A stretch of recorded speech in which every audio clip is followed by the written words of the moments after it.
টি-20 বিশ্বকাপে ভারত তো ভাই সুপার 8-এ চলে গেছে এবং আমাদের এই গ্রুপে কারা কারা রয়েছে একবার দেখে নেব এবং ভারতের প্রথম ম্যাচ কাদের বিপক্ষে রয়েছে এবং কেমন হতে পারে, কোন মাঠে রয়েছে, সব কিছু ভাই এই ভিডিওতে অবশ্যই তোমরা পেয়ে যাবে। ঠিক আছে, তো ভাই লাস্ট অবধি দেখতে বলবে না। তো প্রথমে বলে নেই, আমাদের গ্রুপে রয়েছে ভাই ওয়েস্ট ইন্ডিজ, সাউথ আফ্রিকা এবং জিম্বাবুয়ে। ইয়েস, আশার কথা ছিল কে অস্ট্রেলিয়া, কিন্তু সে আসতে পারেনি। জিম্বাবুয়ে ভাই তার পথের কাটা হয়ে দাঁড়িয়ে রয়েছে। ঠিক আছে, এবার প্রশ্ন হচ্ছে ভারতের কাদের সাথে প্রথম ম্যাচ? ভারতের প্রথম ম্যাচ সাউথ আফ্রিকা। কোথায় হবে? আহমেদাবাদের মাটিতে। তো ভাই সেটাকে নিয়ে কথা বলবো যে এই স্টেডিয়ামে ভারতের প্রস্তুতিটা কেমন ছিল নেদারল্যান্ডের বিপক্ষে এবং ভারতের কি কোনো কনসার্ন রয়েছে?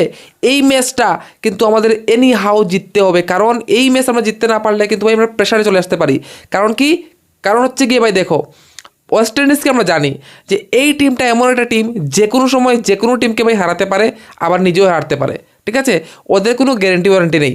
তো সেই জন্য আমাদেরকে প্রথম ম্যাচ অর্থাৎ সাউথ আফ্রিকাকে হারাতেই হবে। ঠিক আছে, তো ভাই প্রথমত আমরা শুরু করি যে সাউথ আফ্রিকার স্ট্রেংথ এবং আমাদের স্ট্রেংথের সাথে দেখবো এবং সাথে আমাদের যে উইকনেস মিনস আমরা যে পোটেনশিয়াল নিয়ে ভাই এই ওয়ার্ল্ড কাপে এসেছি সেই পোটেনশিয়াল মোতাবেক কি আমরা খেলতে পেরেছি সেটাও একটু আমরা আলোচনা করব। প্রথমত অভিষেক শর্মা এবং তিলক বর্মা। অভিষেক শর্মার 3টা ডাক ভাই, 1 নয় 2 নয় 3টা ডাক। ঠিক আছে, সেটা কি ভাই কোনো ধরনের মানে কনসার্ন নাকি অভিষেক শর্মা তার বেস্টটা বাঁচিয়ে রেখেছে ভাই সুপার 8, সেমিফাইনাল এবং ফাইনালের জন্য? ঠিক আছে, নাকি ভাই সত্যি কোনো একটা চমক ভাই প্রবলেম হতে পারে? কি বলো তোমরা? ঠিক আছে, অবশ্যই কমেন্টে বলে দেবে। দ্বিতীয়ত তিলক বর্মা কি হচ্ছে? তিলক বর্মা আউট হচ্ছে না, কিন্তু ভাই মনে হচ্ছে যে একটু ফেসে খেলছে, তাই না? মনে হচ্ছে না এটা? তো ওর এই যে ফেসে খেলাটা, একজন প্লেয়ার আমরা জানি যে ভাই একটু ধরে খেলতে হয়, কিন্তু সেটা কি টিমের জন্য ক্ষতি হতে পারে? কারণ ভারতের এরকম ভাই স্টার্টিং হয়, তারপর আমরা দেখি যে ডাউনফলটা এতই চলে আসে যে সেখান থেকে রিকভারি হলেও 175 বা 190 এরকম হয়, যেখানে 220 230 ভাই আমরা ইজিলি বানাতে পারতাম। তো সেখানে আমরা দেখেছি লোয়ার মিডল অর্ডার অর্থাৎ হার্দিক পান্ডিয়া হোক বা শিবম দুবে হোক অথবা রিঙ্কু সিং, ওদের তো ব্যাটিং ভাই যখন আসছে ওরা তাবড়তোড়, বিশেষ করে শিবম দুবে। ইয়ার যারা ভাবছিল যে শিবম দুবে কেন খেলছে, শিবম দুবের রুলটা কি ভাই? শিবম দুবে ইয়ার মানে টু গুড। যতদিন যেখানে যতটুকু সুযোগ পেয়েছে ও কিন্তু ওর রুলটা, ওর কাজটা খুব ভালো বলেছে এবং শক্তিমান দুবে, সত্যিই শক্তিমান দুবে ভাই, খুব তাবড়তোড় ভাই ছক্কা কিন্তু ও মারতে পারে, তাই না? তো যাই হোক, এটা অন্য একটা পার্ট। কিন্তু যে প্রশ্নটা নিচ্ছিলাম যে ভাই আমাদের ক্যাপ্টেন, হ্যাঁ ক্যাপ্টেনও কিন্তু ভালো ফর্মে ছিল, বাট ইয়ার আমরা যদি কয়েকটা ম্যাচ একটু দেখি বিগত, বিশেষ করে নেদারল্যান্ড বা আমরা ইউএসের বিপক্ষে যে ম্যাচ খেলেছি, নামিবিয়ার বিপক্ষে যে ম্যাচ খেলেছি, ওইখানে কিন্তু যদি আমরা তিলক বর্মা এবং আমাদের ক্যাপ্টেনের স্ট্রাইক রেটটা দেখি প্রায় 100-র আশেপাশে। ঠিক আছে, এবং হিউজ কোয়ান্টিটির বলরা ভাই কনজিউম করেছে অর্থাৎ খেলেছে। তারপরেও কিন্তু ওই রান রেটটা ভাই আজকেও যদি আমরা দেখি যে নেদারল্যান্ডের সাথে যে ম্যাচটা হলো সেখানেও আমরা কি দেখতে পেলাম যে ভাই ওরা দুজনের স্ট্রাইক রেটটা কিন্তু খুবই কম, যার দরুন প্রায় ভাই 200 ওভার খেলার পরেও কিন্তু রানটা ওরা প্রায় রান আপ বলছিল, 50-60 রান ছিল। ঠিক আছে, এবং সেখান থেকে 190-তে নিয়েছে, অনেক ভালো করার পর ভাই 190-তে আমরা পৌঁছতে পেরেছি, বিকজ ওই সময় ম্যাচটা পুরোপুরি ডাউনফলে চলে গিয়েছিল।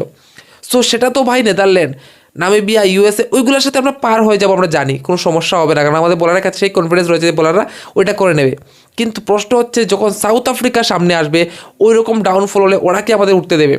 ঠিক আছে, এবং এই ময়দানে ভাই যেখানে আমরা নেদারল্যান্ডের বিপক্ষে খেলেছি সেই ময়দানে কিন্তু খেলতে আসছে সাউথ আফ্রিকা। ঠিক আছে, হ্যাঁ বাইলেটারালি আমরা হারাতে পারি, কিন্তু ভাই হতে পারে বলতে পারো যে ভাই আমরা তো সাউথ আফ্রিকাকে আগেও চোখ করিয়েছি। ঠিক আছে, টি-20 ওয়ার্ল্ড কাপ বিশ্বকাপের ফাইনালে। তো ভাই এবার কি সেটা করতে পারবো নাকি? সাউথ আফ্রিকা কিন্তু ভাই স্ট্রং টিম এবং ওদের কাছে যে আমরা দেখতে পাচ্ছি যে মাকরম হোক বা কুইন্টেন ডিকক হোক অথবা ব্রেভিস হোক, স্টাফস হোক, মিলার হোক, ওরা কিন্তু ওই ছন্দে বা ফর্মে রয়েছে। তো সেই জায়গায় দাঁড়িয়ে ওদেরকে আটকানো এতটুকু ইজি হবে না। আমাদের বলাররা তো ভাই 100% করবেই করবে, আমি পুরা কনফার্ম। ব্যাটারদেরকে ভাই 10-15 রান বেশি বানাতে হবে, বলারদেরকে একটা কোয়েশ্চেন দিতে হবে যে যাও অ্যাটাক করো, তাই না?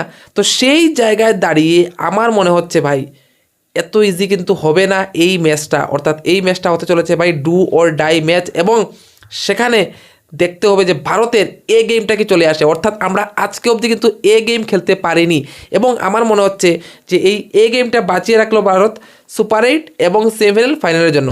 কি বলছো তোমরা? কারণ ভারত দেখো আমরা ভাই টোটালি আমরা পুরোপুরি ভাই এবার কিন্তু ফাইনালের জন্য ভাই প্রস্তুত, এবং সবাই বলছে ফেভারিট হচ্ছে কি ভারত। সেই জায়গা থেকে যদি ভাই প্রথম ম্যাচ একটু এদিক সেদিক হয়ে যায় তাহলে কিন্তু প্রশ্ন আসবে।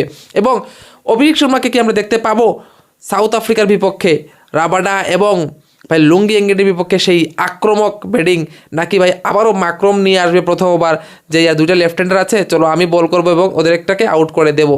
এটাও কিন্তু ভাই সাউথ আফ্রিকার একটা টেকটিক হতে পারে, ঠিক আছে? তো ওভারঅল যদি আমরা কল্পনা করে দেখি বা এই টুর্নামেন্টটা কীভাবে গেছে, তো আমরা দেখলে বুঝবো যে ভারতের তো ভালো গেছে ভাই, আমরা জিতেছি একদম মানে ওয়ান সিরিজ জিতেছি, কিন্তু ওপোনেন্ট আমাদের এতটুকু টাফ টাইম দিতে পারেনি বা ওপোনেন্ট সেই কোয়ালিটি ছিল না। কিন্তু বলবো ইউএসএ ভালোই টাফ টাইম দিয়েছিল, একসময় ভাই একদম শ্বাস বন্ধ করে দিয়েছিল, তাই না?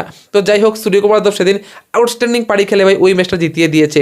কিন্তু তারপর বলছি এই যে টিমগুলো রয়েছে, জিম্বাবু কতটুকু ফাইট দেবে আমার ভাই এতটুকু মানে ভরসা নেই, কারণ ওরা ভালো ইয়েস টু গুড খেলেছে, অস্ট্রেলিয়াকে হারিয়েছে, আমি নট ডিসরেসপেক্ট, বাট তারপরও ভারতের মাটিতে ভারতকে জিম্বাবুয়ে কতটুকু ফাইট দিতে পারবে সেটা একটু দেখার বিষয়। কিন্তু West Indies and South Africa two good team ভাই, ওরা কিন্তু ফাইট দিতে পারে। তোমাদের কি মতামত ভাই অবশ্যই কমেন্টে বলে দেবে কোন টিমটা ভারতকে বেশি ফাইট দিতে পারে। এবং ইন্ডিয়া পাকিস্তান কিন্তু ভাই আবারও সেমিফাইনাল হতে পারে, ঠিক আছে?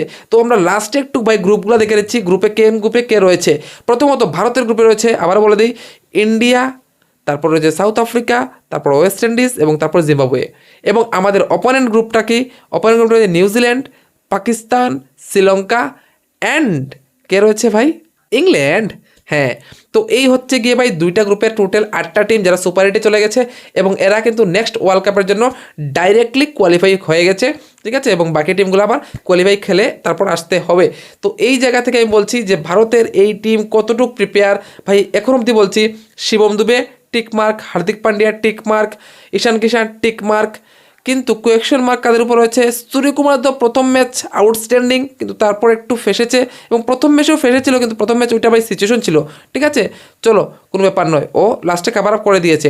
ইভেন আমি দেখছি ভাই আমাদের কনসার্নটা রয়েছে অভিষেক শর্মাকে নিয়ে এবং তিলক বর্মাকে নিয়ে, যদি ওরা ভাই প্রথম ম্যাচেই অর্থাৎ সুপার এইটের প্রথম ম্যাচেই ভালো করে দেয় তাহলে হয়তো ভারতের জন্য এত বড় কনসার্ন নাও হতে পারে, এবং হতে পারে আমরা থ্রুলি সেমিফাইনালে যাই, এবং আমরা অপেক্ষা করি যে আমরা টপ করব এবং ওই দিক থেকে যে নাম্বার 2 করবে, অর্থাৎ হতে পারে পাকিস্তান, হতে পারে শ্রীলঙ্কা, ইভেন ইংল্যান্ডও কিন্তু ভাই রাইট অফ করা যায় না। কিন্তু যেহেতু শ্রীলঙ্কার মাটিতে খেলা হবে, তো সেখানে আমার মনে হচ্ছে ইংল্যান্ডকে কিন্তু বাজিমাত মারতে পারে যে কোনো টিমই। তোমাদের কি মতামত অবশ্যই কমেন্ট সেকশনে বলে দেবে, ঠিক আছে?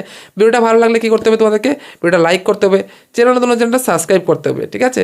তো দেখা হচ্ছে তোমাদের সাথে বন্ধুরা অন্য একটা ভিডিও নিয়ে, ততক্ষণের জন্য বাই বাই, টাটা।